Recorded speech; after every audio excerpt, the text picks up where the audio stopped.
With the 2021-2022 NBA season coming up very soon, I decided now is as good of a time as any to start discussing every single team in the NBA. I'm finally at the top 10 teams. Right now I'm at the number 9 spot, and at the number 9 spot, I have the Philadelphia 76ers, meaning I think the Philadelphia 76ers will be the 9th best team in the NBA this upcoming season. Basically, in today's video, I'll just be discussing the Philadelphia 76ers, discussing how good I think they will do, how good I think their players will do, things like that.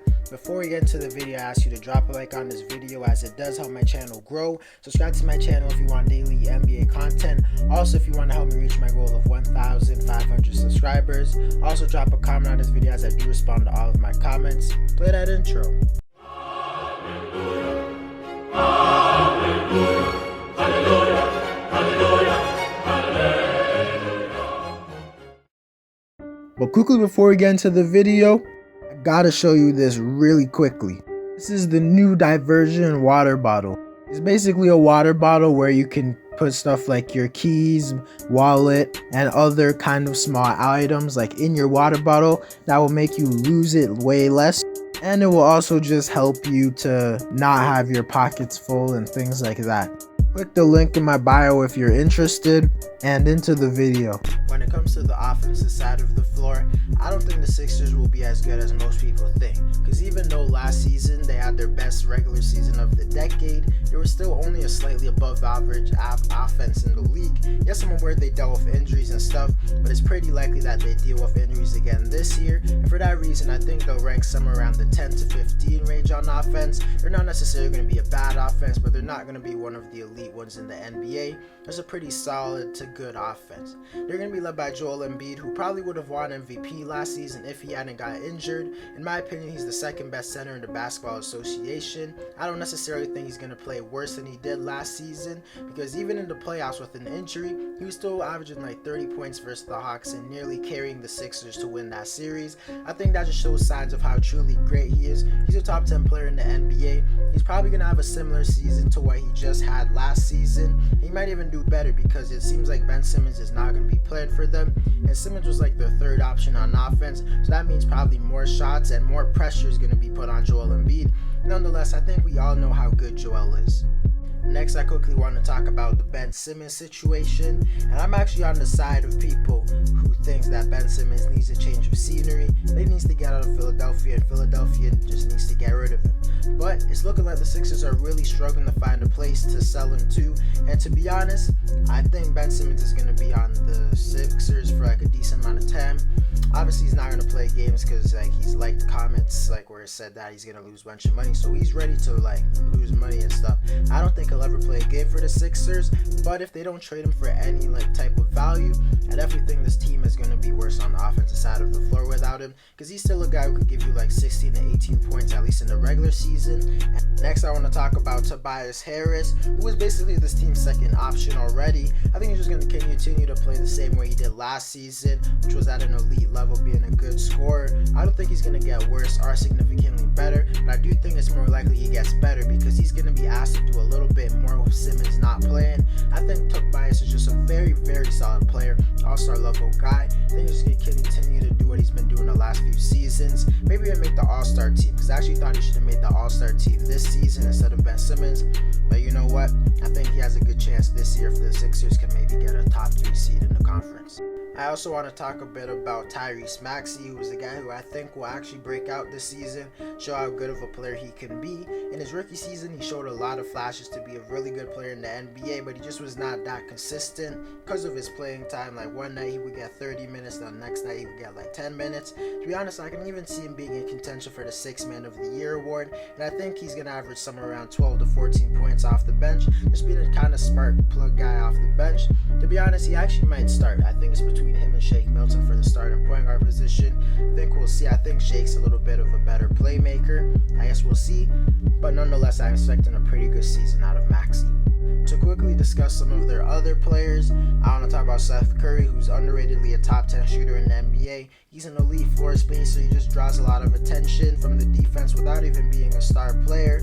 And I also want to talk about Danny Green, who's kind of hated, but he can still hit open shots. They have Shake Milton, who got off to a crazy good start last season, looking like he was going to win the 6th Man of the Year award. Then he got injured, then he fell out of I actually think he could be a solid replacement for Simmons in the starting lineup because he's not a bad playmaker or defender. He's probably just as good of a scorer as Simmons in a sense. Obviously, he's not better than Simmons. I'm not saying that at all. He's not one of the best defenders in the NBA, one of the best rim attackers and transition players in the NBA. But all I'm saying is he's not a terrible replacement at the point guard position. And this offseason, they signed Andre Drummond to be their backup center. I don't think it was a good or bad move. It's just like a move, if you know what I mean. At least Drummond can help him get rebounds when Embiid's not on the court. But nonetheless, if they weren't top 10 in offense last season, I don't think they're going to be top 10 this year, especially with them missing Ben Simmons for probably the start of the year without getting any assets in return for him. Their third best scorer is probably going to be Seth Curry. He's not the worst at that, he's not the worst third option in the NBA. He's definitely not the best though. When it comes to the defensive side of the floor, I think the Sixers will definitely be taking a step back because last season they were literally ranked the second best defense in the league. This was obviously mainly due to the fact that Ben Simmons went absolutely crazy on the defensive side of the floor. He was probably the most versatile defender in the NBA, and as I said multiple times, Ben Simmons will not be playing for them this year. And I don't think a trade is going to happen before the season starts, and even if they did make a trade before the season starts, whoever they get will not be as good on defense as Ben Simmons, because the only people who I think is as good on defense as Ben Simmons is Draymond Green, Giannis, and Bam Adebayo. I feel like the Sixers won't be a top 3 defense in the league last season, but that's not me saying I think they're going to fall off and be a bad defense or anything close to that. I still think they'll be a top 10 defense in the league, and I think that they will be somewhere around the 5 to 10 spot. Don't forget, they still have Joel Embiid, who's one of the best defenders in the NBA. Then they have a bunch of solid defenders surrounding him and a very good defensive coach in Doc Rivers, who knows how to implement a good defensive scheme, at least in the regular season. I still think this is a team that will rank somewhere around the 5 to 10 spot, as I said, but I do think they'll drop off a little bit on the defensive side of the floor, which makes me think they won't be the number 1 seed again, because the biggest reason they were so good last season was because they were the best defense in the NBA. To answer the question of why the Philadelphia 76ers are ranked number 9 on my list, even though they were just the number 1 seed last season, it's mainly due to the fact that I think we all saw how Philadelphia disappointed everyone with their terrible postseason play when they lost to the Atlanta Hawks in the second round, when literally nobody, not even Hawks fans, thought they were going to win.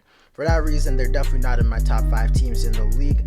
Also due to the fact that you're going to be missing Ben Simmons. Honestly, I think they're a better team in the regular season with Ben Simmons on the floor, but I do think that will drastically hinder how good they will be regular season wise. And when you just put in all those negatives and the fact that they haven't traded Ben Simmons yet, and like the longer you wait, it's starting to seem like they're going to get a worse and worse package, because people think they could get CJ McCollum in return for Ben Simmons, but now there's been reports that are saying the Blazers won't even trade 3 first-round picks for him. That's absolutely crazy. To be honest, I still think the Sixers are a pretty good team in the NBA in general, one of the better teams in the Eastern Conference. They could still give the top teams in the league some problems, but I don't think they have a legitimate chance to win the NBA championship. I made a video when the playoffs was happening. It said if the Sixers didn't win a championship this year, I don't think they ever will win one, and that's exactly what happened. They didn't even just lose in the conference finals to the Bucks or something, or the finals. They lost embarrassingly in the second round. I just don't see a world where the Sixers beat the Milwaukee Bucks or Brooklyn Nets, so for that reason I don't give them a great chance to win the NBA championship. Anyways guys, that's it for the video. Let me know whether or not you think the Philadelphia 76ers will win the title. Drop a like on this video to help my channel grow. Subscribe to my channel if you want daily NBA content. Also, if you want to reach my goal of 1,500 subscribers. Also drop a comment on this video as I do respond to all of my comments. And I'm out.